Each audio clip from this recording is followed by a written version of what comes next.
Everyone, welcome और welcome back to my YouTube channel. आज के इस वीडियो में हम class 10th social science subject के अंदर चैप्टर 9 का डिस्कशन करने वाले हैं। चैप्टर का नाम है forest and wild life resources. इसमें हम jungle and wild life resources यानी कि राइनोज हो गए, टाइगर्स, दूसरे और भी जो एनिमल्स होते हैं वाइल्ड लाइफ एनिमल्स बेसिकली, उनके बारे में हम डिस्कस करेंगे। और हम इस चैप्टर में ये भी देखेंगे कि हमारे जो ट्रीज होते हैं, जो फॉरेस्ट होते हैं, वो हमें कैसे मदद करते हैं इन आर नेचर हैबिटेट। फिर उनका क्या क्या हमारे लाइफ में इम्पोर्टेंस होता है। क्लासिफिकेशन देखेंगे हम फॉरेस्ट का कि कितने टाइप के अंदर वो क्लासिफाइड है।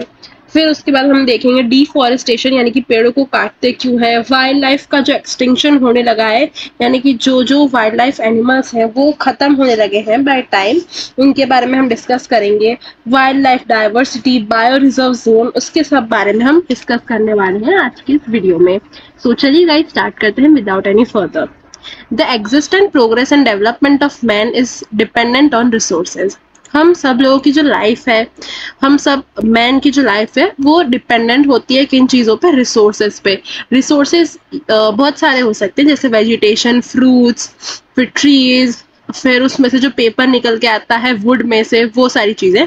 तो सारा कुछ हम डिपेंडेंट है on our nature resources. We have been fulfilling our needs by getting them from nature since early times, wherein the forests are considered to be very important resources. A general meaning of forest is the accumulation of trees. अब यहाँ पे हमें forest का meaning दिया हुआ है कि forest यानी कि जंगल असली में होता क्या है, तो हम यहाँ पे हाईलाइट करते जाएंगे। फॉरेस्ट क्या है? एक्यूमुलेशन है। एक्यूमुलेशन मतलब टोटल है किन किन चीज़ों का, क्या क्या चीज़ें फॉरेस्ट में इंक्लूड होती है। तो trees, shrubs, heaps of grass यानी कि ग्रास का ढगला जो होता है, जो बंच ऑफ ग्रास होती है उसको हीप ऑफ ग्रास बोलते हैं। In natural vegetation only that vegetation is included which can be raise naturally without the help of man. अब ऐसी वेजिटेशन, ऐसी उत्पादन जो कि नेचुरली ग्रो होती है बिना किसी इंसान की हेल्प लिए हुए, उसको हम बोलते हैं वर्जिन वेजिटेशन। क्या बोलते हैं? Virgin vegetation. क्यों वर्जिन? इन द सेंस कि हम इंसान की मदद नहीं ले रहे और बाय नेचुरल प्रोसेस ये वेजिटेशन या फ्रूट्स कुछ ग्रो हो रहा है, इसको हम बोलते हैं वर्जिन वेजिटेशन। और इस टाइप की वेजिटेशन जनरली हमारे इंडिया में हिमालय के अंदर दिखती है, सुंदरवन के एरिया में दिखती है, और remote area of Thar desert. ये आप हाईलाइट कर लेंगे क्योंकि इंपॉर्टेंट पॉइंट है, यहाँ से क्वेश्चन बन सकता है। Himalaya, Sundarban and remote area of Thar desert, इस जगह पे ये दिखती है इस टाइप की वेजिटेशन, जिसका नाम है वर्जिन वेजिटेशन। ओके, अब हम आगे पढ़ते हैं। Classification of forest. फॉरेस्ट के हमने कुछ क्लासिफिकेशन इधर करे हैं, किन किन टाइप के फॉरेस्ट होते हैं उसके अंदर हम और भी डिस्कशन करने वाले हैं इन डिटेल। तो चलिए स्टार्ट करते हैं। Forest classification is made according to different criteria.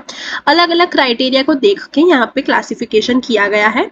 You have studied the classification of forest on the basis of climate in standard 9th। आपने ऑलरेडी क्लास 9th के अंदर classification of forest base on climate, वातावरण के अनुसार कैसे वो अलग अलग टाइप के होते हैं, ये आपने ऑलरेडी देखा है क्लास 9th में। इस बार की क्लास 10th के अंदर हम क्या देखेंगे कि different type of forest, actually हम 3 टाइप के देखने वाले हैं। उसके अंदर हम एडमिनिस्ट्रेशन, ओनरशिप एंड मैनेजमेंट के अंदर कैसे क्लासीफाई होते हैं, किस किस टाइप के होते हैं, ये हम यहाँ देखने वाले हैं। तो देखो, सबसे पहला है रिजर्व फॉरेस्ट। क्या नाम है? Reserve forest. रिजर्व से हमें नाम पता चल रहा है कि ये किसी ने इधर रिस्ट्रिक्शन लगाया गया है, ये किसी पर्टिकुलर लोगों का है, यहाँ पे रिस्ट्रिक्शन है क्योंकि ये रिजर्व्ड है किसी के नाम से। Such forest are under the control of government directly. ऐसे टाइप के फॉरेस्ट जिसका गवर्नमेंट डायरेक्टली कंट्रोल कर सकती है, जिसपे वो कंट्रोल लगा सकती है, रेस्ट्रिक्शन लगा सकती है, पाबंदी लगा सकती है, इन टाइप के फॉरेस्ट को हम बोलते हैं रिजर्व फॉरेस्ट। जैसे कि क्या क्या हम नहीं कर सकते, क्या क्या चीज़ें प्रोहिबिटेड है, तो जैसे lumbering, collection of woods, wood को काटना, उसको घर पे लेके जाना, कलेक्शन करना वुड का, और फॉर पैस्चरिंग, ये सारी कुछ चीज़ें इन टाइप के रिजर्व फॉरेस्ट में प्रोहिबिटेड होती हैं, वो हम नहीं कर सकते। क्यों? क्योंकि गवर्नमेंट का यहाँ इंटरवेंशन है।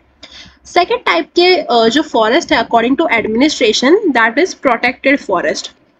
इस टाइप के फॉरेस्ट जो कि एडमिनिस्ट्रेशन लुक आफ्टर करता है, यानी कि ध्यान रखता है, लोकल पीपल यहाँ पे परमिटेड है, यानी कि लोकल पीपल अलाउड है वुड को कलेक्ट कर सकते हैं अगर अपने एनिमल्स या फिर कोई भी एनिमल्स को उनको ग्रेस करना यानी कि खाना पीना कुछ खिलाना है तो थोड़े बहुत चीजें लेके जा सकते हैं। लेकिन उनको एक बात ध्यान में रखनी होगी, क्या, without causing any harm to the trees, यानी कि जो लोकल पीपल है वो इस टाइप की फॉरेस्ट चीजें लेके जा सकते हैं, वो वुड को कलेक्ट कर सकते हैं, अपने एनिमल को चारा खिलाने के लिए ला सकते हैं, लेकिन उनको एक बात ध्यान रखनी है कि वो ट्रीज को कुछ हार्म नहीं करेंगे, तभी ये सारा कुछ पॉसिबल है। एंड लास्टली थर्ड टाइप का जो हमारा एडमिनिस्ट्रेशन के हिसाब से टाइप ऑफ फॉरेस्ट है वो है अनक्लासिफाइड फॉरेस्ट।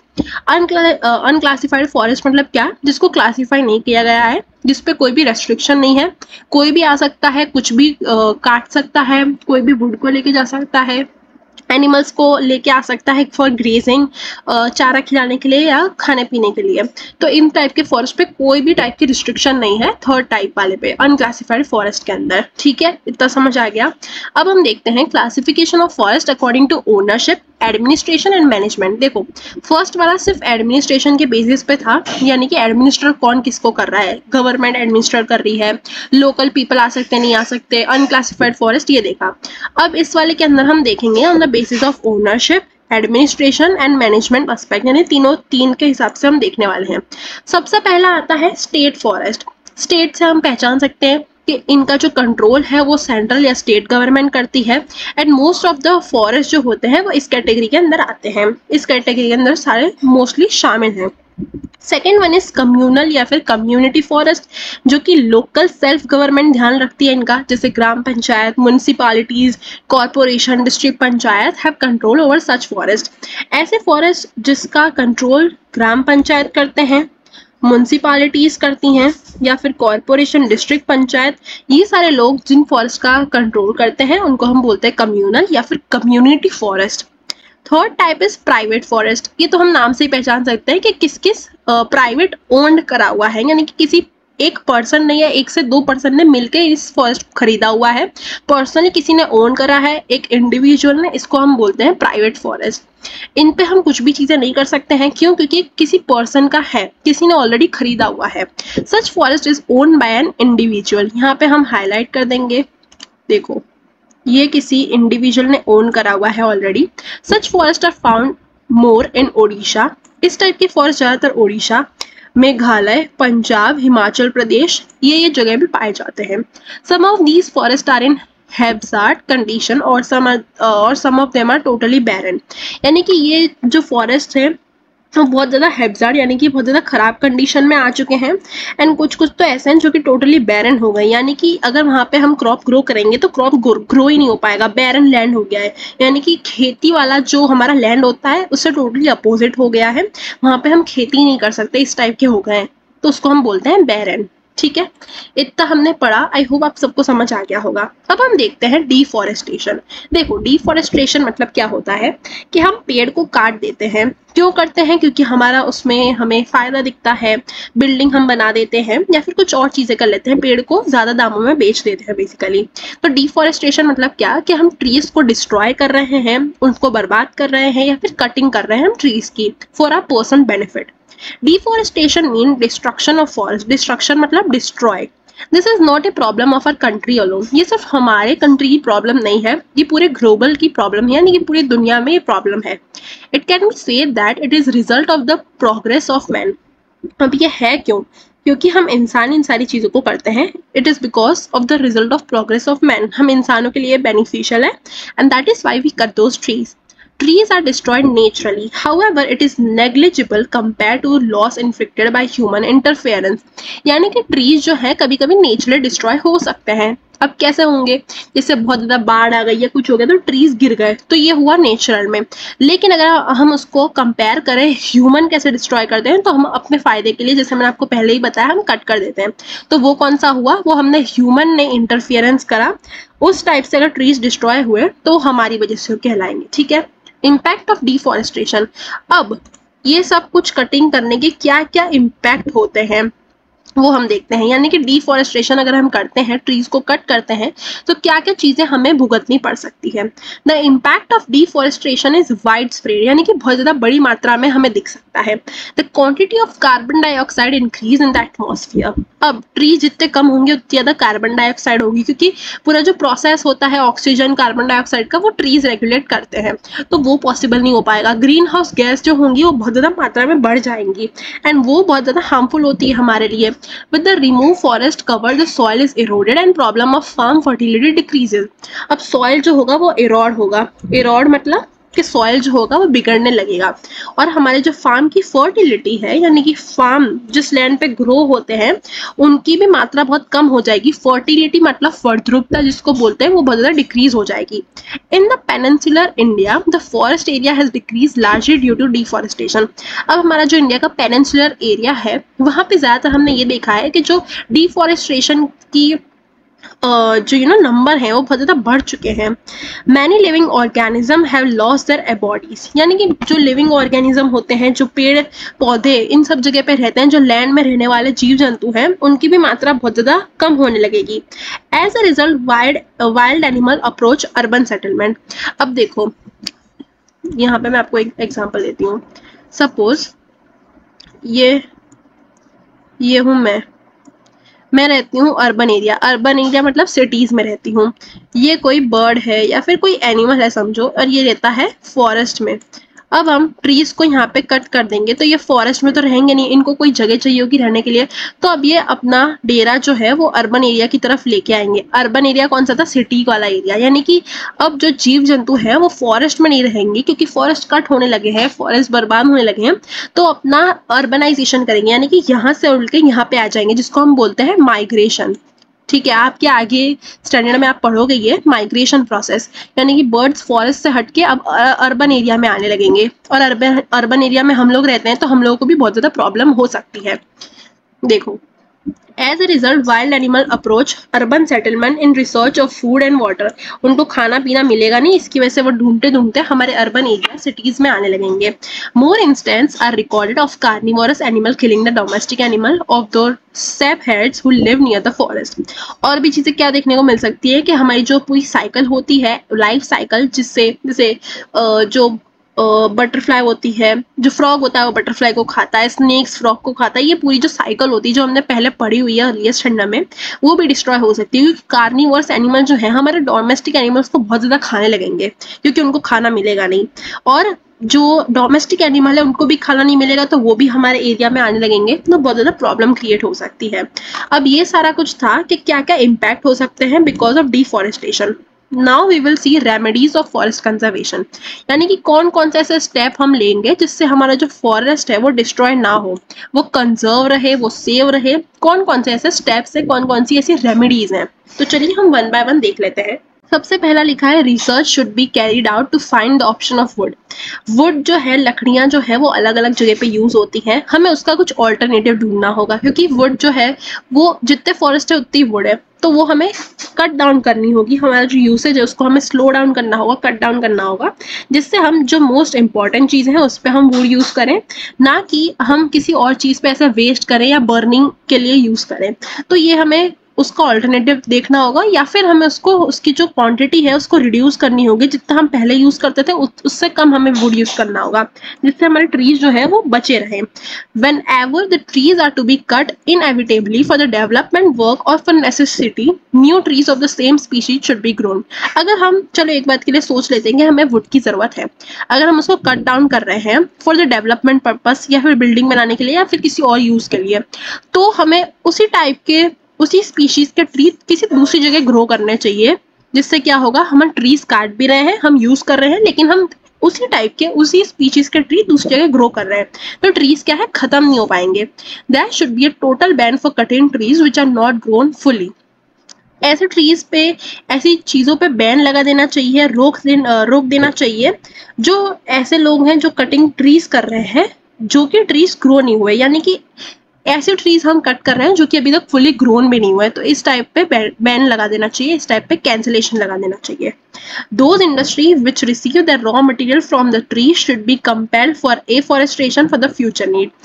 ऐसी इंडस्ट्रीज, ऐसी कंपनियां जिनका रॉ मटेरियल ट्री से उनको मिलता है, उनको एक कंपैरिजन होना चाहिए कि वो एक जगह से अगर ट्रीज काट रहे हैं तो दूसरी जगह उनका ग्रोन करें। ये यहाँ पे लिखा है एफोरेस्ट्रेशन मतलब ट्रीज दूसरी जगह ग्रो करना, डिफोरेस्ट मतलब काटना, एफोरेस्ट्रेशन मतलब ग्रो करना ट्रीज को। Under the name of e tourism the forest cover should not be damage and should be strictly controlled. Eco tourism के अंदर जो है वो हमें फॉरेस्ट काटना नहीं है, वो हमें ज़्यादा से ज़्यादा ग्रो करना है, एंड अगर काट रहे हैं तो उसको स्ट्रिक्टली कंट्रोल करो, स्ट्रिक्टली प्रोहिबिट करो, ये यहाँ पे लिखा है। और क्या हम रेमेडीज ले सकते हैं? Widespread public awareness programme should be organize among the local. अलग अलग अवेयरनेस प्रोग्राम हमें चलाने चाहिए, हमें इन द सेंस गवर्नमेंट को चलाने चाहिए। क्यों? क्योंकि लोकल पीपल को भी उससे आइडिया मिलता रहेगा कि क्या चल रहा है क्या नहीं चल रहा, एंड उन लोग को भी नॉलेज मिलेगी कि हमें ट्रीज नहीं कट करने चाहिए। The importance of forest and then conservation strategy should be included in the syllabus of schools and colleges. जैसे मैं अभी आपको पढ़ा रही हूँ, आपका ये स्कूल का सिलेबस है, वैसे ही कॉलेज और स्कूल्स में दोनों जगह होना चाहिए इस टाइप के ईवीएस के सब्जेक्ट होने चाहिए, जिससे लोग जागरूक हो, लोगों को एक्सप्लेनेशन मिले, लोगों का थोड़ा जो दिमाग है वो खुले कि हमें क्या करना चाहिए और क्या नहीं करना चाहिए, हमें कैसे कैसे कौन कौन से हम स्टेप लेंगे जिससे हमारा फॉरेस्ट जो है वो कंजर्व रहेगा। Social forestry and agro forestry should be develop. Social and agro forestry develop होनी चाहिए intensively by taking plan step for the necessity of fodder and firewood.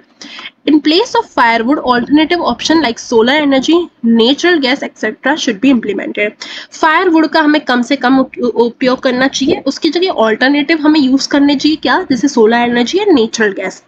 Forest resources should be used sparingly, यानी कि एकदम ध्यान से, जितना कम हो सकता है उतना कम, एकदम ध्यान से सोच समझ के यूज करने चाहिए, in order to make the process of tree growth faster. इससे क्या होगा कि हमारे ट्रीज जो हैं वो जल्दी से जल्दी ग्रो होंगे, अगर हम कट नहीं करेंगे उनको तो वो ट्री हेल्दी रहेंगे। और infested trees should be removed. Forest fire causes heavy damage to forest. जब पेड़ों में आग लग जाती है, क्यों आग लगती है? जब बहुत ज़्यादा गर्मी का वातावरण होता है और ट्रीज जो होते हैं वो एक साथ, जो उनकी ब्रांचेस होती है वो एक साथ टकराती हैं, तब फॉरेस्ट फायर लगती है, तो वो बहुत ज़्यादा हैवी डैमेज कॉज करती है for our environment. A separate system or a force at national level should be created for dousing the fire. यानी कि एक स्पेशल नेशन लेवल पे एक कमेटी बिठानी चाहिए, इन सारी चीज़ों का ध्यान रखने चाहिए। कौन सी चीज़ों का ध्यान? जैसे अगर किसी जंगल में, अमेज़न के जंगल में जैसे फॉरेस्ट फायर हुई थी थोड़े सालों पहले, तो उसको कंजर्व करने के लिए, उस फायर को रोकने के लिए एक कमेटी हमारे नेशनल लेवल पर डेवलप करनी चाहिए, ये यहाँ पे लिखा है। Due to the increase means of transportation and easy travel, thousands of pilgrims reach the religious place in the forested area to attend bhandara fairs or the parikrama circular travel. At that time the litter should be cleared properly, otherwise the forests are polluted. यानी कि हम Pilgrim, यानी कि हम मंदिरों के उस पे या फिर मस्जिद पे, इन सारी जगहों पे जाते हैं, इससे क्या होता है? जैसे भंडारा गए, किसी मेला लगा वहां गए, परिक्रमा गए, सर्कुलर जो हम परिक्रमा करते हैं ना, इन सारी चीज़ों की वजह से भी क्या होता है? बहुत ज़्यादा पोल्यूशन होता है, ट्रीज को कट कर दिया जाता है, क्योंकि हमें ये सारी चीज़ें ग्रो करनी होती हैं। ग्रो इन द सेंस, जैसे कहीं मस्जिद बनानी है, कहीं गुरुद्वारा बनाना है, कहीं मंदिर बनाना है, कहीं चर्च बनाना है, तो हम चीज़ों को कट कर देते हैं, फॉरेस्ट को कट करके वहाँ पे मस्जिद बना दी, टेम्पल बना दी, सारे कुछ चीज़ें हम करते हैं। या फिर अगर हम कहीं भी बिल्डिंग ग्रो कर रहे हैं तो वो हमें ध्यान रख के करनी है। अगर हम उस जगह पे कट कर रहे हैं, जैसे हमें कोई बिल्डिंग बनानी थी, वहाँ पे ट्रीज थे बहुत सारे, वहाँ पे फॉरेस्ट था, वो फॉरेस्ट हमने कट डाउन कर दिया फॉर ग्रोइंग बिल्डिंग बनाने के लिए हमने फॉरेस्ट का कट डाउन कर दिया, तो वही फॉरेस्ट, वही ट्री कहीं और जाके हमें ग्रो करना चाहिए। इससे क्या होगा? हम ट्रीज का कटिंग भी नहीं कर रहे हैं एंड हम डेवलपमेंट भी करते जा रहे हैं eight the same time. An area should be demarcated and reserved for animal pasture. एक ऐसा एरिया बनाना चाहिए जिसमें एनिमल्स जो है वो रिजर्व रहें, उनको कोई भी हानि ना पहुंचाए, इस टाइप के एरिया भी हमें बनाने चाहिए। तो ये सारे पॉइंट्स थे for the remedies of forest conservation. हम कौन कौन से स्टेप्स लेंगे जिससे हमारा फॉरेस्ट जो है वो बचा हुआ रहेगा एंड कंजर्व रहेगा, ये हमने देख लिया है। अब हम आगे बढ़ते हैं। Now the next point that we are going to deal with is wildlife diversity. Wild life diversity से हमें क्या समझ में आ रहा है, आप मुझे कमेंट में जल्दी से बताओ, फिर मैं आपको पढ़ाती हूँ। देखो, वाइल्ड लाइफ डाइवर्सिटी मतलब क्या? किस किस टाइप के एनिमल्स होते हैं, कौन कौन सी स्पीशीज होती है, वो कहाँ पाए जाते हैं, वो सारे एनिमल्स, वेजिटेशन, ज्योग्राफिकल डाइवर्सिटी जो होती है, वो कौन कौन सी है, किस किस टाइप के एनिमल्स होते हैं, वो सारी चीजें हम देखेंगे। इसके बाद हम देखेंगे कि वाइल्ड लाइफ जो लाइफ है, जो बहुत सारे एनिमल्स हैं वो धीरे धीरे धीरे करके एक्सटेंट होने लगे हैं, यानी कि एकदम खत्म होने लगे हैं। बहुत ज्यादा एनिमल्स ऐसे हैं जो इन फ्यूचर हो भी सकता है हमें देखने को ना मिले, जैसे पोलर बियर जो है।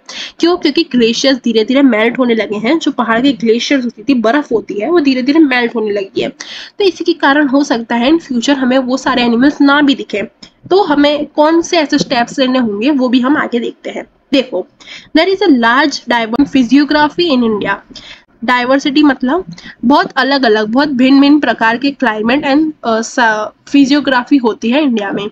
Due to this geographical diversity a large variation is seen among insect, birds, animals and vegetation। इन सारी चीज़ों की वजह से, इन सारे कंपोनेंट्स की वजह से हमें बहुत ज़्यादा अलग अलग टाइप के इंसेक्ट, बर्ड्स, अलग अलग टाइप के एनिमल्स एंड वेजिटेशन देखने को मिलते हैं। ऑलमोस्ट 15 लाख स्पीशीज हैं, यानी कि 15 लाख अलग अलग टाइप के एनिमल्स हैं।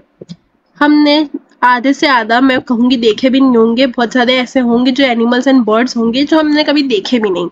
और इनमें से 81,251 स्पीशीज ऐसी हैं जो कि इटसेल्फ इंडिया में पाई जाती हैं।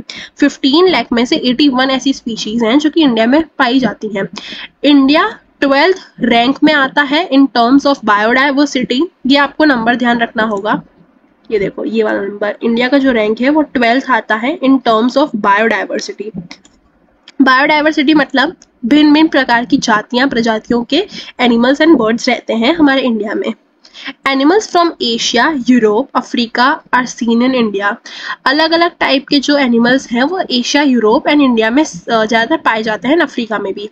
अफ्रीकन जराक, European wolf, wild goats and Kashmiri deer, elephants and gibbons from south east Asia etcetera are found here. ये जिन के भी मैंने नाम बताए, यहाँ से लेके पूरी ये लाइन, ये आपको याद रखना होगा। हो सकता है वन लाइन में पूछ लें कि कौन कौन से ऐसे एनिमल्स हैं, कौन कौन से ऐसे स्पीशीज हैं जो पाए जाते हैं। देखो, फिर बायोडाइवर्सिटी ऑफ इंडिया इंक्लूड्स, कौन कौन से ऐसे टाइप के एनिमल्स हैं जो इंडिया में पाए जाते हैं, उनके यहाँ पे नाम लिखे हैं। तो देखो, black bear, one horn rhino, इसके बारे में हम नीचे भी पढ़ने वाले हैं। फिर डियर और डिफरेंट टाइप ऑफ स्नेक्स, सांप, पिकॉक, घोराड, बस्टर्ड, हॉक, किंगफिशर, फ्लैमिंगो। ये टाइप कुछ हमें बताई थी हमारे एनिमल्स एंड बर्ड्स की। The snow leopard in Himalaya and red panda found at the same altitude are distinguished animal here. अब हमारा हिमालय जो पर्वत है, वहाँ पे एक अलग अलग टाइप के एनिमल हैं जिनका हमें दो नाम दिए हैं, जैसे कि रेड पांडा एक दिखता है और एक स्नो लेपर्ड पाया जाता है। कहाँ पे? हमारे हिमालय पहाड़ पे। Currently, India is the only country in the world where tiger and lion are seen moving in the national bodies. India ही एक इकलौता ऐसा कंट्री है जहाँ पे टाइगर और लायन मूविंग नेशनल बॉडीज में दिख रहे हैं, बाकी और जगह पे नहीं दिखते हैं। During winter migration birds from distant places throne into the water area of Keoladeo national park, Bharatpur, Rajasthan and नाल सरोवर इन गुजरात टू स्पेंड विंटर। ठंडियों के समय बहुत सी बर्ड्स माइग्रेट करके चली जाती हैं। कहाँ पे? केओलादेव नेशनल पार्क में, भरतपुर राजस्थान का जो नेशनल पार्क है, एंड गुजरात के नाल सरोवर में, टू स्पेंड देयर विंटर, ठंडियां बिताने के लिए। Sea turtles come to lay eggs along the sandy coast of Odisha। अब जो समुद्र के टर्टल होते हैं, कछुए, समुद्र वाले कछुए जो होते हैं, वो अपने अंडे देने के लिए कहाँ पे चले जाते हैं? सैंडी कोस्ट में, जैसे जहाँ पे रेती वाला वातावरण होता है, जहाँ पे रेती वाला समुद्र होता है वहाँ पे। तो कहाँ का समुद्र है? ओडिशा में है, तो वो लोग ओडिशा चले जाते हैं, सी टर्टल्स। इंडिया के जो पाइथन है वह, उनकी अलग अलग जाति प्रजातियां हमें देखने को मिलती है। Various snakes and king cobra found in southern rain forest. जहाँ पे ज्यादातर बारिश होती है सदर्न फॉरेस्ट के अंदर, वहां पे ये इस टाइप के स्नेक्स भी देखे जाते हैं। तो यहाँ पे कुछ हमें बायोडाइवर्सिटी, यानी कि किस किस टाइप के हमें एनिमल्स देखने को मिलते हैं इन इंडिया, वो यहाँ पे उसकी लिस्ट बताई गई थी ये पूरे पैराग्राफ के अंदर। अब हम देखते हैं कौन कौन से ऐसे वाइल्ड लाइफ हैं जो कि एक्सटिंक्ट होने आए हैं, जो कि on the verge of extinction पे हैं। वर्ज ऑफ एक्सटिंक्शन मतलब जो कि इन फ्यूचर हो सकता है खत्म हो जाए। टाइगर्स, अब टाइगर्स ऐसी चीज है जो कि इंडिया में बहुत ज्यादा कम होने लगी है। ऑलमोस्ट लास्ट सेंचुरी के अंदर जितनी थी उससे बहुत ज्यादा कम हो चुकी है। Tigers were seen in the forest of either, Bambaji and Banta. Today tigers are totally extinct from Gujarat forest area. आज के ज़माने में अगर हम देखें तो गुजरात के अंदर से स्पेशली टाइगर्स जो है वो टोटली एक्सटेंट होने लगे हैं, यानी कि बिल्कुल ख़त्म हो चुके हैं in the forest of Gujarat. चीता जो है वो भी इंडिया के फॉरेस्ट में से ऑलमोस्ट एक्सटेंट होने आ गया है। वैसे ही बहुत ज़्यादा बर्ड्स की ऐसी स्पीशीज़ हैं जो कि इंडियन फॉरेस्ट में अब हार्डली दिखती हैं, यानी कि अब दिखना बहुत कम हो चुका है।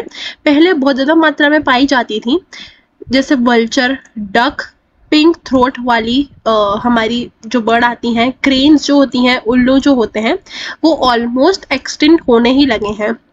फिर चिलोत्रा bird, once wide spread in Arunachal Pradesh of north east is not seen so easily. चिलोत्रा करके जो बर्ड होती थी वो अरुणाचल प्रदेश में दिखती थी, लेकिन अब वो नहीं दिखती है। This is danger of survival to the alligators. Alligators जो होते थे वो भी अब नहीं पाए जाते हैं। क्यों? क्योंकि अब जो रिवर्स का पानी है, जो गंगा रिवर्स है और भी जो रिवर्स होती हैं, उसमें पानी प्योर नहीं रहा। इसकी वजह से एलिगेटर, एक टाइप के मगरमच्छी होते हैं। फिर डॉल्फिन जो होती थी गंगा रिवर में, वो भी नहीं पाई जाती अब। The number of C turtles, जो हमने ऊपर पढ़ा सी टर्टल्स के बारे में, ये हमने यहाँ पे पढ़ा था, देखो सी टर्टल्स, वो भी अब नहीं पाए जाते हैं। वो पहले ओडिशा और गुजरात की कोस्टल लाइन पे पाए जाते थे, लेकिन वो भी अब उनकी मात्रा भी डिक्रीज होने लगी है। वाटरफॉल, जल बिरादी, once found frequently in Narmada, Tapi and Mahi and Sabarmati rivers in Gujarat is almost extinct. A time has come for us to think about this seriously. अब वो टाइम आ चुका है जब हम इस सारे टॉपिक पे सीरियसली डिस्कशन करें। सीरियसली ऐसी कमेटी बिठानी चाहिए जो इन सारी चीज़ों का ध्यान रखे। ठीक है, ये हमने देख लिया। अब हम आते हैं नए टॉपिक पे, जो कि है reason for the destruction of wildlife. कौन सा ऐसा रीजन हुआ होगा जो कि हमारी जो वाइल्ड लाइफ है वो एकदम खत्म होने लगी है? तो क्या ऐसा रीजन हो सकता है, आप मुझे सोच के बताएं एंड हम हमारा डिस्कशन चालू रखते हैं। Due to the human interference in grassland. अब ऐसा क्यों हुआ? क्योंकि हम ह्यूमन जो है वो हमारा इंटरफियरेंस करते हैं। क्यों करते हैं? क्योंकि हमें मकान बनाना होता है, हम पेड़ों को काटते हैं हमारे फायदे के लिए, ये हमने ऊपर भी देखा। इसकी वजह से इससे क्या होता है, जो वहाँ के नेचुरल एनिमल होते हैं, वाइल्ड लाइफ स्पीशीज जो होती हैं, उनका घर बार हम उजाड़ देते हैं। एंड इन सारी की वजह से वो लोग अर्बन एरिया में आते हैं फॉर देयर सेटलमेंट, खाने पीने के लिए वो लोग इधर आते हैं, लेकिन हम उनको फिर से मार देते हैं। क्यों? क्योंकि हमारी लाइफ जो है वो डेंजर में आ सकती है अगर वो जंगल से उठ के सिटीज में आने लगे तो। Destruction of forest is the main reason and responsible for natural imbalance. Natural imbalance अगर होगा तो वो किन किन चीज़ों की वजह से होगा? वो मेनली इसी के रीजन की वजह से होगा, क्योंकि डिफॉरेस्टेशन होने लगा है, पेड़ कटने लगे हैं। It's final impact is the reduction in the number of wild animals. हमें वाइल्ड जो एनिमल्स होते हैं, वाइल्ड लाइफ एनिमल्स जो होते हैं, वो हमें इन फ्यूचर हो सकता है ना भी दिखें। देखो, hunting to satisfy human hobbies, यहाँ पे दिख रहा है ये दो लोग जो है वो अपनी हॉबी सेटिस्फाई करने के लिए, यानी कि उनकी हॉबी क्या है, हंटिंग करना, वाइल्ड लाइफ एनिमल्स का शिकार करना। इसकी वजह से वो लोग क्या करते हैं, ये सारे एनिमल्स जो हमें दिख रहे हैं, एलिफेंट्स जो है, इन सब का शिकार करके इनको मार देते हैं या फिर बड़े दामों में बेच देते हैं। Hunting animals to obtain hair, hide, bones, horns और नेल्स इज ऑल्सो रिस्पॉन्सिबल। हम इंसान क्या करते हैं, ये जो एनिमल्स होते हैं उनकी मांस, उनके बोन्स जो होते हैं, उनके नेल्स या टीथ एनिमल्स के जो होते हैं, उनको निकाल के अच्छे खासे दामों में बेचते हैं। हम अपने पैसों के लिए ये सब करते हैं एंड एनिमल्स का बिल्कुल ध्यान नहीं रखते हैं। ये यहाँ पे बताया गया है। The over exploitation of forest made by man for his greedy motives. Greedy motives मतलब for profit purpose, such as road, multi-purpose project, mining minerals, expansion of new settlement or cities, displace the wild animals।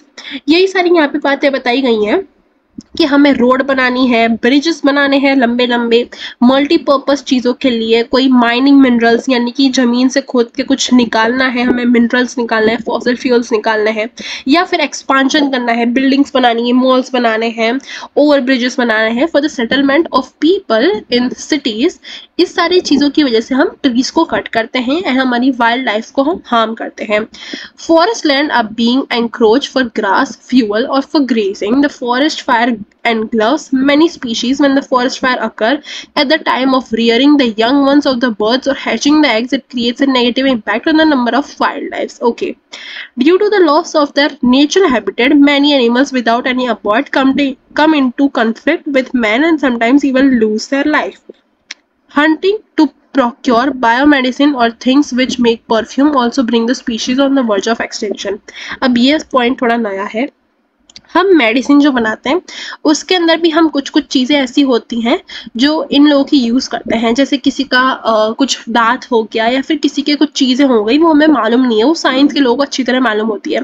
तो हम medicine बनाने में भी animals का use कर सकते हैं, या फिर परफ्यूम जो बनते हैं उसके अंदर भी हो सकता है कुछ चीज़ें ऐसी डलती हों जिससे हम एनवायरनमेंट को हार्म करते हैं। तो यही बात यहाँ पे लिखी गई है। ठीक है, अब हम थिंग्स टू नो के अंदर कुछ कुछ चीज़ें पढ़ेंगे, जैसे रेड पांडा के बारे में हम पढ़ेंगे, फिर गंगा रिवर में जो डॉल्फिन रहा करती थी वो अब नहीं रही, उन सारी चीजों के बारे में हम पढ़ने वाले हैं। देखो, रेड पांडा जो है वो ज्यादातर कोल्ड फॉरेस्ट में पाया जाता था, कोल्ड फॉरेस्ट में ईस्टर्न हिमालय में पाए जाते थे। हिज फूड यानी कि ये जो रेड पांडा है वो क्या क्या खाना खाता था, तो बैम्बू स्प्राउट्स जो होते हैं, फिर एग्स, स्मॉल बर्ड्स, इंसेक्ट, ये सारा कुछ ये लोग खाते हैं। ये लोग जो होते हैं वो दिन के समय में बहुत लेस एक्टिव होते हैं, वो ज्यादातर रात में जागते हैं, जो हम बोलते हैं निशाचर लोग। बिसाइड इंडिया यानी कि इंडिया के अलावा यह China, Nepal, Bhutan and Myanmar में पाया जाता है, यानी कि इंडिया के ऑलमोस्ट हम कह लो एशिया में पाए जाते हैं ज्यादातर। China, Nepal, Bhutan and Myanmar सब कुछ इंडिया के पास ही है। Measures of prevention of wild life, हम कौन कौन से ऐसे स्टेप्स ले सकते हैं जिससे हमारी वाइल्ड लाइफ जो है वो बच सकती है एंड वो खत्म होने से बच सकती है बेसिकली। तो देखो कौन कौन से ऐसी चीजें हैं। It is necessary to change our attitude, बहुत ज़्यादा इंपॉर्टेंट चीज़ है कि हम हमारा एटीट्यूड को चेंज करें, हमारे थॉट प्रोसेस, हमारे परसेप्शन को चेंज करें। अगर हमें फॉरेस्ट को कंजर्व करना है तो, अगर हमें हमारी वाइल्ड लाइफ को कंजर्व करना है तो, अगर हमें हमारी जो वो लाइफ साइकिल होती है ना, जो मैंने आपको अर्लियर स्टेज पे भी समझाई थी, अगर हमें उसको कंजर्व करना है तो हमें ये सारे स्टेप्स फॉलो करने होंगे। देखो, we consider it as a source of unlimited income, which is a mistake. It must be preserved. Only then natural habitat for wildlife can be saved. अब देखो, फॉरेस्ट को हम कट करके हम सोचते हैं हम बहुत पैसे कमा रहे हैं, लेकिन हम पैसे कमा नहीं रहे, हम एनवायरनमेंट को हार्म कर रहे हैं, जिससे क्या होगा इन फ्यूचर हमें इन सारी चीज़ों का वो होता है ना कि हमें कर्मा मिलेगा, क्योंकि हम अभी इसको बिगाड़ रहे हैं, हमें अभी समझ नहीं आ रहा, लेकिन जैसे जैसे जो लाइफ साइकिल खराब होगी वैसे हम भी इसमें शामिल हो जाएंगे, हमें भी प्रॉब्लम फेस करनी पड़ेगी in future, and that is obvious. Maintain the balance of number between herbivorous and carnivorous.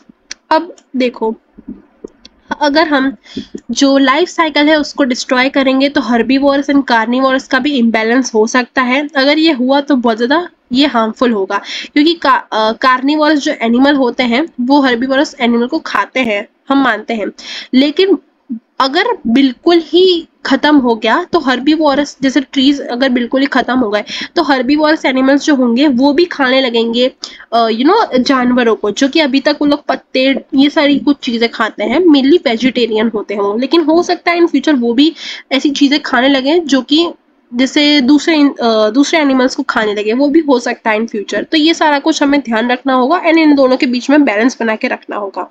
For the steps like maintaining the water sources in the forest and restriction on grazing of domestic animals should be taken. ये सारा हमें step लेना चाहिए। There should be strict laws to ban hunting. Government को strict laws बनाने चाहिए किन चीज़ों पे कि हंटिंग ना हो, हंटिंग को हमें बैन कर देना है, बैन इन द सेंस रोक देना है, कैंसिल कर देना है, लॉ लगाना है। अगर कोई भी ऐसा इंसान है जो इसको इम्प्लीमेंट नहीं कर रहा तो उसको पनिशमेंट करो, उसको इलीगल लॉ उस पर ठोकना चाहिए, उस पर जो भी ऐसे कुछ काम कर रहा है, जो भी एनिमल्स को हंट कर रहा है उसको, या फिर अगर कोई इलीगल फायर कर रहा है फायर मतलब गन से शूटिंग करते हैं ना एनिमल्स की, अगर ऐसा कर रहा है फॉर देयर हॉबी या कुछ किसी भी कारण से, तो उस पर स्ट्रिक्ट हमें एक्शन लेने चाहिए। It is necessary to make such arrangement which would not disturb the animal during the procreative period. Study should be made about likely effects of fisheries, forest gatherings or tourism in forest and steps should be taken accordingly. एक ऐसी study create करनी चाहिए, एक ऐसा हमें क्या बोल सकते हैं हम इसको, स्टडी इन द सेंस एक ऐसा प्रोजेक्ट लॉन्च करना चाहिए जिसमें हम लोगों को अवेयर करें अबाउट फिशरीज, यानी कि लोग मछली पकड़ने जो जाते हैं तालाब में उसके क्या कॉज एंड इफेक्ट हो सकते हैं। फॉरेस्ट गैदरिंग जो हम करते हैं, फॉरेस्ट में हम हंटिंग करते हैं, टूरिज्म करते हैं, उससे क्या क्या हार्म हो सकते हैं, इस टाइप की एक स्टडी बनानी चाहिए, लोगों को अवेयर करना चाहिए इसके बारे में, प्रोग्राम्स बनाने चाहिए एंड सबको अवेयर करना है, सोसाइटी को अवेयर करना है, बातें बतानी है कि क्या क्या कॉज एंड इफेक्ट हो सकते हैं अगर हम फॉरेस्ट को कट करेंगे, टूरिज्म के हम नाम पे फॉरेस्ट को डिस्ट्रॉय करेंगे, फिशरीज मछली पकड़ने जाते हैं तो क्या क्या उसके इफेक्ट हो सकते हैं, ये सारी कुछ चीज़ें हमें बतानी चाहिए।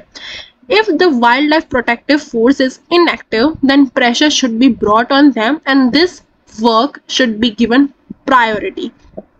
अगर जो हमने स्ट्रिक्ट लॉ बनाई है, देखो ये पॉइंट इससे कनेक्टेड है फर्स्ट वाले से, अगर हमने स्ट्रिक्ट कोई लॉ बनाए हैं तो उसको हमें फॉलो करना चाहिए। अगर वो जो फोर्स है, वो कमेटी जो बिठाई गई है फॉरेस्ट कंजर्व करने के लिए या फिर एनिमल्स को कंजर्व करने के लिए, अगर वो ढंग से काम नहीं कर रही है तो उन पर प्रेशर बनाना चाहिए एंड उनको बताना चाहिए, उनको अवेयर करना चाहिए कि यही आपकी प्रायोरिटी होनी चाहिए कि कैसे हम फॉरेस्ट को, एनिमल्स को, बायोडाइवर्सिटी को कंजर्व करें। ठीक है, ये सारे कुछ पॉइंट थे। अब हम देखते हैं थिंग्स टू नो के अंदर second point.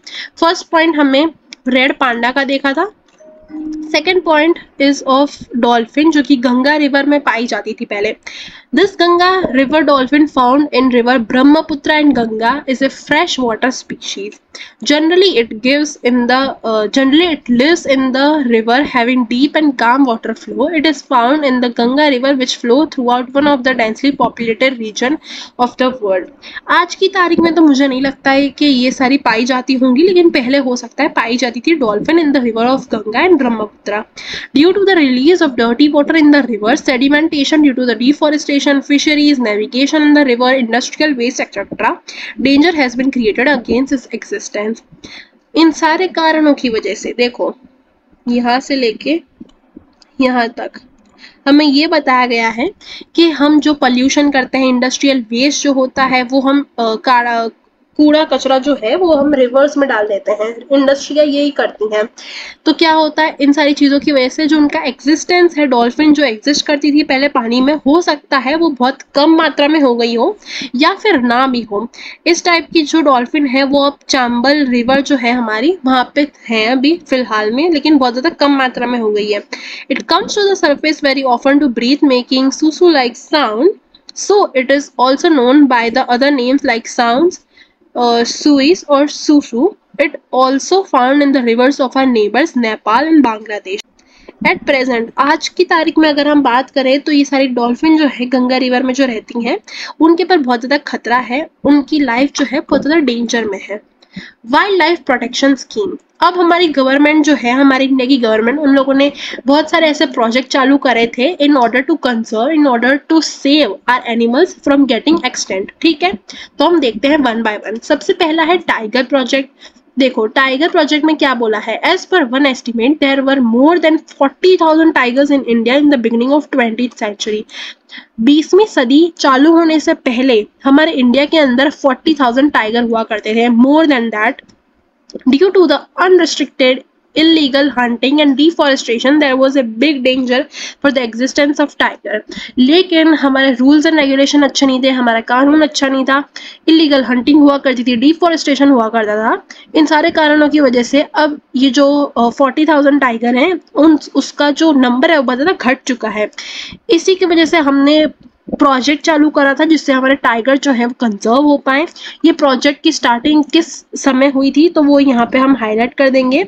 In 1971 under the project a series of steps are taken to keep the natural habitat protected and to maintain ecological balance at national level। हमने ये प्रोजेक्ट इसलिए चालू करा जिससे हम जो टाइगर है उनका कंजर्वेशन कर पाए, उनको बचा पाए एंड वो एक्सटेंड ना हो in future. Till now this project is implemented in about 44 region. आज की तारीख में इस प्रोजेक्ट को 44 रीजन में हमने बढ़ा दिया है। Things to know, leopard belongs to cat family. Leopard जो है वो मेनली एक जो कैट फैमिली होती है उनका ही एक हिस्सा है। ये थोड़े से छोटे होते हैं अगर हम इनको ध्यान से देखें तो, कंपेयर अगर हम करें लायन और टाइगर से। ये आते बेसिकली कैट फैमिली से ही है, क्योंकि इनकी आंखें और इनका जो फेशियल स्ट्रक्चर है ना वो ऐसे ही लगता है जैसे कैट फैमिली से बिलोंग करते हैं। लेकिन ये लायन और टाइगर से थोड़े से छोटे होते हैं in comparison. It is found everywhere in India. It is found in dark black colour. इनका जो कलर है वो डार्क ब्लैक कलर होता है। ये ज्यादातर लार्ज नंबर में फॉरेस्ट ऑफ गुजरात में पाए जाते हैं। It often come to human settlement. People unknowingly call it cheetah also. इनको चीता भी बोलते हैं बहुत से लोग। Things to know, cheetah. It is totally extinct from forest in India. देखो ये ऑलमोस्ट सिमिलर तो दिखते हैं लेकिन थोड़े से अलग ही है। Today it is found in Africa in its natural habitat. अब आज की तारीख में जो चीता है वो इंडिया में नहीं पाए जाते, वो अफ्रीका के जंगलों में पाए जाते हैं। In India it is found in a captivative state only, that is zoo. अगर हमें इंडिया में कहीं इनको देखने जाना है तो मेनली वो जू में पाए जाएंगे, ऐसे कोई जंगल में कोई फॉरेस्ट में नहीं पाए जाते। सेकेंड प्रोजेक्ट चालू करा था एलिफेंट प्रोजेक्ट। एलिफेंट हाथी जो होता है वो भी धीरे धीरे करके एक्सटेंड होने लगे थे। तो ये प्रोजेक्ट चालू करा गया था 1992 में। इसका मेन ऑब्जेक्टिव ये था कि एलिफेंट्स का हम प्रोटेक्ट करें एंड नेचुरल हैबिटेट जो है उनकी नेचुरल लाइफ जो है उनको सेव करें। Today there are about 26 protection zones for elephant in the country. आज की तारीख में 26 प्रोटेक्शन जोन बनाए गए हैं for conservation of our elephant. Implementation of this project there has been an increase in the number of elephant. जब से ये जो प्रोजेक्ट है एलिफेंट प्रोजेक्ट जो है ये जब से इम्प्लीमेंट हुआ तब से हमें एक सिग्निफिकेंट इंक्रीज दिखा। किन चीजों में इंक्रीज दिखा? हमने ये नोटिस करा कि जो नंबर ऑफ एलिफेंट थे फॉरेस्ट में पहले उससे बढ़ के अब ज्यादा हो गए हैं। तो इस प्रोजेक्ट का हमें फायदा मिला था। राइनो प्रोजेक्ट, राइनो कौन सा? जो वन हॉर्न वाला जो होता है, ये देखो इसकी ये हॉर्न होती है ऊपर। This project is started for the protection of one horn rhino of India. देखो यहाँ लिखा है ना, जिसकी एक ऊपर से सींग सी होती है, उनको प्रोटेक्ट करने के लिए करा था। इस टाइप के राइनो जो है वो मेनली आसाम स्टेट में पाए जाते हैं एंड ये बहुत ज्यादा कम मात्रा में होते हैं। एक और जगह है जो सुंदरबन है ऑफ वेस्ट बंगाल, वहां पे ही पाए जाते हैं ये। According to the strategy of rhino vision 2020 जो 2020 साल गया, उसका इन लोगों ने कुछ विजन निकाला था, जैसे कि राइनो विजन 2020। इन लोगों ने ये सोचा था कि 2020 तक इनका एक प्रोजेक्ट था, उसके अंदर इनको ये टारगेट दिया गया था कि 3000 राइनोस जो हैं वो इंक्रीज होने चाहिए 2020 तक। अब आज की तारीख में जब मैं ये आपको चैप्टर पढ़ा रही हूँ तो 2024 चल रहा है, लेकिन ये 2020 की बात कही गई है। इन्होंने ऐसा विजन रखा था कि 2020 तक हम 3000 राइनो को सेव करेंगे, 3000 राइनो को हम इंक्रीज करेंगे, ये यहाँ पे बोला गया है। थिंग्स टू नो, यहाँ पे थोड़ी स्पेलिंग मिस्टेक है, यहाँ पे आप करेक्ट कर लेना। One horn Indian rhino, it is seen in the Meshi region of Brahmaputra and Sundarban. It is hunted for preparing medicine from its thorn. इनको हंट किया जाता है, क्यों? क्योंकि मेडिसिन में इनके जो हॉर्न्स होते हैं उनका काम लगता है। It is a herbivorous animal. Herbivorous animal मतलब ऐसे एनिमल जो कि शाकाहारी हैं, वो घास फूस खाते हैं। Due to attempts of its protection its number has increase. ठीक है। फोर्थ प्रोजेक्ट है crocodile project. The species of alligators which is found in fresh water was on verge of extinction in the decade of 1970. 1970 के decade के अंदर बहुत उन्होंने notice करा था गवर्नमेंट ने हमारी कि जो एक्सटिंक्ट होने लगे हैं हमारे एलिगेटर्स या क्रोकोडाइल, तो उन्होंने ये प्रोजेक्ट स्टार्ट करा था। वल्चर प्रोजेक्ट, वल्चर जो होते हैं, वल्चर हो गया, ईगल हो गया, ये क्या है? हमारे जो नेचर के वो क्लीनर्स हैं, वो क्लीनिंग एक वर्कर्स है। क्लीनिंग वर्कर्स क्या होता है वो मैं आपको समझाती हूँ, तब तक से आप ये हाईलाइट कर लो ये पॉइंट, ये आपको एमसीक्यू में पूछ ले या फिर वन लाइनर में। नेचुरल वर्कर्स होते हैं, नेचुरल क्लीनिंग वर्कर्स होते हैं। इसका मतलब क्या होता है, जो मरे हुए डेड एनिमल्स होते हैं उनको ये खाते हैं, एंड वो खाते हैं इसकी वजह से जो हमारा एनवायरनमेंट है वो क्लीन रहता है। तो ये क्या करते हैं, हमारे एनवायरनमेंट को क्लीन करते हैं। कैसे क्लीन करते हैं, जो डेड एनिमल्स रह गए उनका वो मीट खाते हैं, इसकी वजह से हमारा जो वातावरण है वो क्लीन रहता है। ये है वल्चर हो गया, ईगल हो गया, ये सारा कुछ ये लोग करते हैं। देयर आर अबाउट 9 सब species of vulture in India. क्या आपको मालूम है, वल्चर के अंदर भी 9 अलग अलग टाइप की इनकी सब स्पीशीज होती हैं जो कि डिक्रीज होने लगी हैं। एंड ये प्रोजेक्ट इसी के वजह से स्टार्ट करा गया था 2004 में। अगर वल्चर, ईगल, ये सारे लोग अगर एक्सटिंक्ट हो गए तो हमारे बहुत ज्यादा प्रॉब्लम होगी, क्योंकि जो भी कार्निवोरस एनिमल है वो हर्बीवोरस एनिमल को खा लेते हैं। तो क्या होता है, अगर उनका कुछ लेफ्ट ओवर हो गया या फिर कोई एनिमल बीमार था वो मर गया, तो वो पड़े पड़े इतना सड़ जाएगा कि हमें आसपास के वातावरण में बहुत ज्यादा बदबू फैलाएगा।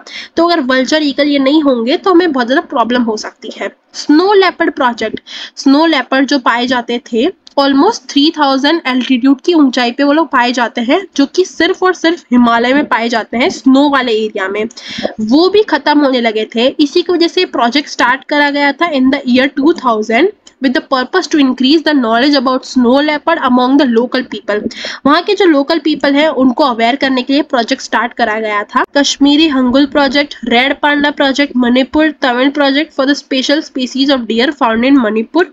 ऐसे डियर जो कि मणिपुर में पाए जाते हैं, ये सारे कुछ प्रोजेक्ट भी चालू करे गए थे बिसाइड दिस 6 प्रोजेक्ट। ठीक है, फिर Ganga dolphin project on Ganga Brahmaputra reverse etcetera. ये सारा कुछ हमें यहाँ से लेके यहाँ तक देखो, यहाँ से लेके यहाँ तक कुछ एक्स्ट्रा इन्फॉर्मेशन दी गई है बिसाइड दिस 6 प्रोजेक्ट। ठीक है, अब हम देखते हैं sanctuaries, national parks and bio reserve.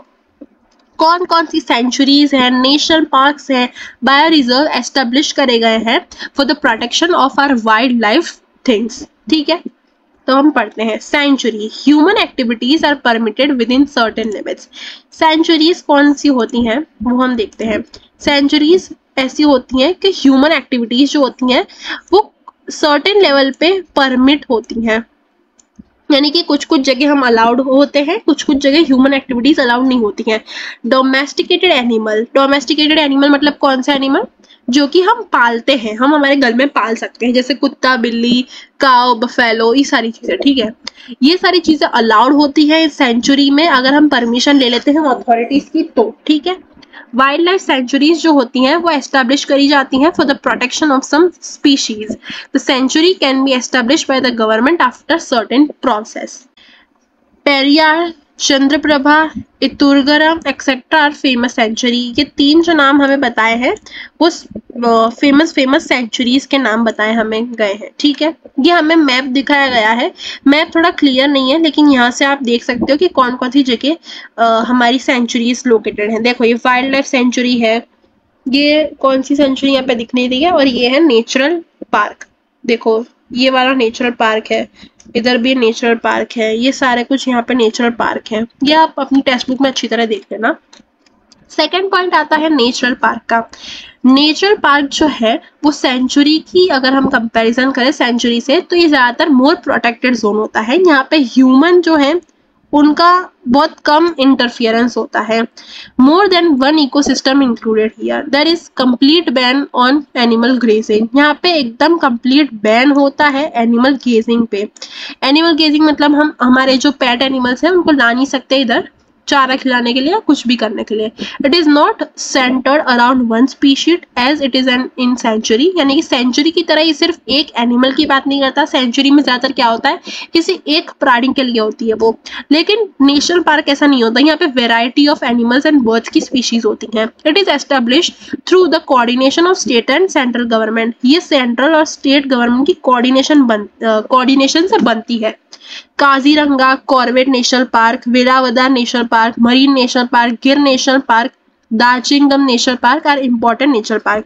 ये आप नाम याद रखेंगे, ये बहुत ज्यादा इम्पोर्टेंट टॉपिक है, ये आप नाम सारे याद रखेंगे। ये टाइप के हमें नेशनल पार्क देखने को मिलते हैं in our India. Then we have bioreserve zone। Bioreserve zone क्या होता है वो हम देखते हैं। It is formed according to international norm। International norms के हिसाब से इनको मनाया जाता है। इंटरनेशनल नॉर्म के हिसाब से इसको बनाया जाता है। इसका पर्पस मेनली यही होता है कि हम फिजिकली और कल्चरल से हमारा जो डाइवर्सिटी है हमारे एनिमल्स की उसको सेव करके रखें। Beside the vegetation, insect and land of that area, the lifestyle of people living there is also protected. लोगों की लाइफस्टाइल का जो कल्चर होता है वो भी यहाँ पे प्रोटेक्ट रहता है। स्पेशल अरेंजमेंट करा जाता है, रिसर्च करी जाती है, ट्रेनिंग दी जाती है बायो रिजर्व के लोगों को। In such proclaim area all external human movement are totally restricted. Bio reserve zone में ह्यूमन एक्टिविटी टोटली यानी कि बिल्कुल बिल्कुल क्या होती है, रिस्ट्रिक्टेड होती है, यानी कि ह्यूमन जो है वहां पे नहीं आ सकते हैं, बिल्कुल भी उनका बैन होता है आना। The average area of such zone is larger than 5000 square kilometres. ये सारे जोन जो है वो बड़ी एरिया में बनते हैं, जैसे 5000 स्क्वायर किलोमीटर्स के बड़े एरिया में बनाए जाते हैं। Nilgiri, gulf of Mannar, great Nicobar, Sundarban, Pachmarhi etcetera, ये सारे एक बायो रिजर्व हमारे जोन है हमारे नेशन के अंदर, ये इनके नाम बताए गए हैं इधर। Rann of Kutch of Gujarat was declared as bio reserve zone in 2008 for the protection of its special environmental condition. Rann of Kutch जो गुजरात के अंदर है उसको बायो रिजर्व जोन के नाम से डिक्लेयर कर दिया गया था 2008 साल में, ठीक है। अब देखो list like to know bio protected zone, national park and sanctuary. यहाँ पे जो हमने ये तीन पढ़े, सबसे पहला हमने पढ़ा सेंचुरी के बारे में, then national park and bio reserve zone. वो इंडिया में कितने हैं एंड गुजरात में कितने हैं वो हमें यहाँ दिखाया गया है। अब आप सोच रहे होगे सिर्फ गुजरात का क्यों है, क्योंकि हम जीएससीबी बोर्ड की टेक्स्ट बुक पढ़ रहे हैं, दैट इज गुजरात बोर्ड की टेक्स्ट बुक पढ़ रहे हैं। तो देखो इंडिया के अंदर हमारे बायो रिजर्व या बायो प्रोटेक्टेड जोन कितने हैं, तो 18 है वो। नेशनल पार्क कितने हैं, 103 एंड सेंचुरीज 531 है। इन्हीं में से गुजरात के अंदर बायो प्रोटेक्टिव जोन कहाँ है, 1 है, वो जो कि होगा मेरे ख्याल से रन ऑफ कच्छ में, जिसको बायो रिजर्व जोन डिक्लेयर कर दिया गया था। देन नेशनल पार्क 4 है हमारे गुजरात के अंदर एंड सेंचुरीज 23 है, ठीक है। Development process is inevitable, but along with it necessary that we keep in mind its ill effects on the entire life system while planning. देखो डेवलपमेंट इनएविटेबल है, यानी कि हम डेवलपमेंट को रोक नहीं सकते, we know that। हम मकान बनाएंगे and that is obviously necessary, क्योंकि पॉपुलेशन बढ़ती जा रही है तो मकान बनाने पड़ेंगे, लेकिन हमें पूरी प्लानिंग करके बनाने चाहिए, क्योंकि एक हमने जो बिल्डिंग बनाई ट्रीज को कट करके वो सिर्फ एक चीज को हार्म नहीं करती है, वो पूरे एंटायर लाइफ साइकिल को हार्म करती है। तो ये पॉइंट हमें ध्यान रखना होता है।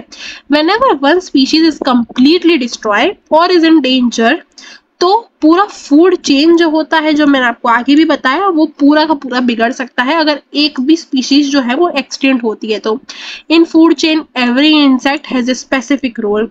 हर इंसेक्ट का एक स्पेसिफिक रोल होता है, चाहे वो कितना ही छोटा हो। चींटी भी होगी तो उसका एक अलग रोल होगा। इसी की वजह से हमारा नेचर जो है उसने सारा कुछ ध्यान से बनाया है। If A life is lost, अगर एक भी किसी स्पीशीज की लाइफ लॉस्ट होती है तो पूरा स्ट्रक्चर जो होता है लाइफ साइकिल का, फूड चेन का, पूरा डिस्टर्ब हो जाता है। If one species is remove, the natural system breaks down in a long run. Okay, These effects reach man very late, hence we are not aware of it. हमें ये chapter इसलिए पढ़ाया जा रहा है कि जिससे हम अवेयर हों, हम दूसरों को अवेयर करें एंड हम जागरूक नागरिक की तरह एक्ट करें। Those environmental dangers which are the following are the result of carelessness development before decades. If we have a planned development, there will not be any problem. Friendly approach with the environment is need of the present day. आज की तारीख में हमें friendly approach दिखाना चाहिए with the environment, because यही आज की तारीख में नीड है, ठीक है। Things to know. Henotaro. This animal lives in the arid and semi-arid region having alpine forest and grassland. ये जो हमें पिक्चर दिखाई गई है वो एक कैट की तरह लग रहा है ना, पर It lives in greater and smaller run of Kutch of Gujarat, Bani and in Narayan Sarovar Sanctuary. ये ज़्यादातर run of Kutch में पाया जाता है। It can be identified as slightly taller than fox. ये fox से थोड़ा सा tall होता है। Has fleshy round mouth and has high ears. इसकी जो है फ्लैशी राउंड माउथ होता है इसका, एंड इसके ईयर्स जो हैं वो हाई ईयर्स होते हैं, यानी कि देखो एकदम बिल्ली की तरह खड़े हुए कान है।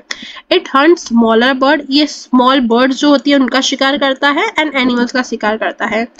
It existent can be found it's footprint, इनके जो फुटप्रिंट्स होते हैं, फुटप्रिंट्स को बोलते हैं, इससे हम पहचान सकते हैं कि ये कौन है। इसका नाम क्या है? हेनोतारो। Things to know. Duergang. This is an aquatic animal. It is seen in very small numbers along with the western coast of India. ये बहुत कम मात्रा में पाए जाते हैं वेस्टर्न कोस्ट ऑफ इंडिया के अंदर।